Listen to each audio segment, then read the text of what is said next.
চাইলেও পাইতে পারো অমূল্য রতন। আর সেখানে আপনি দুর্নীতির বিষয়ে তৃণমূলের যেখানে দুর্নীতি দেখিবেন ভালো করে খুঁজে দেখুন, পাইলেও পাইতে পারো না, অবশ্যই খুঁজিয়া পাইবে তৃণমূলের 2-4 পিস না, সবগুলো রতন যারা এক একজনের দুর্নীতির সাথে যুক্ত। ফলে এই দুর্নীতিবাজ তৃণমূল এটা সবাই জেনে গেছে। তাহলে বিজেপি কি করলো? এই দুর্নীতিবাজ তৃণমূল সারদা নারদা জীবনে ভেবেছিলেন আপনি আপনার নেতা মন্ত্রীকে দেখবেন তোয়ালেতে জড়িয়ে টাকা ঘুষ খাচ্ছে? জীবনে ভেবেছিলেন আপনার নেতা মন্ত্রীর খাটের তলা থেকে ওরকম ভাবে টাকা বেরোবে? জীবনে ভেবেছিলেন যে আপনার নেতা মন্ত্রী এমন ঘুষ খাবে, এমন ঘুষ খাবে, ঘুষ খাওয়ার জন্য তাকে জেলে যেতে হবে? জীবনে ভেবেছিলেন এগুলো? তাহলে এগুলো ঘটলো, কিন্তু বিজেপি এদের কোনো শাস্তি দিল না। কাকুর কণ্ঠস্বর মিলে গেল, তারপরেও অভিষেক জেলের বাইরে। আপনি প্রশ্ন করবেন না বিজেপিকে সেটিংটা কোথায়?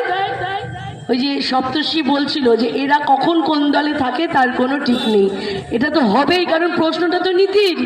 আপনি দেখবেন তৃণমূল আর বিজেপির পতাকাটা পাশাপাশি থাকুক, ওই পাশাপাশি দেখবেন ওরা লাগায় যখন পতাকা, আপনি গুলিয়ে ফেলবেন কোনটা তৃণমূলের কোনটা বিজেপির যদি দূর থেকে দেখেন, ভালো করে ফুলটা না লক্ষ্য করেন, রংটা দেখবেন এক। ফলে মিলেমিশে ওরা ভালো থাকতে পারে। আর এই দুটো পতাকার মাঝখানে একটা লাল ঝান্ডা থাকুক, আপনি ভালো করে সেটাকে চিনতে পারবেন, কারণ লাল ঝান্ডা কখনো ওদের মতো ওরকম মিলেমিশে যায় না, ওটার আলাদা অস্তিত্ব থাকে, অস্তিত্ব। তাই লাল ঝান্ডাকে আপনি আলাদা করতে পারবেন, ওদের পারবেন না।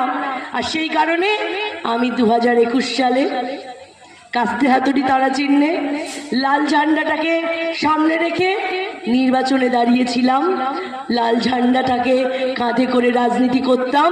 আজকে 2026 সালে এসেও সে লাল ঝান্ডাটাকে কাঁধে করেই রাজনীতি করি, অন্য কোনো দলে যাইনি, অন্য কোথাও যাইনি, কোনো রং বদল করিনি।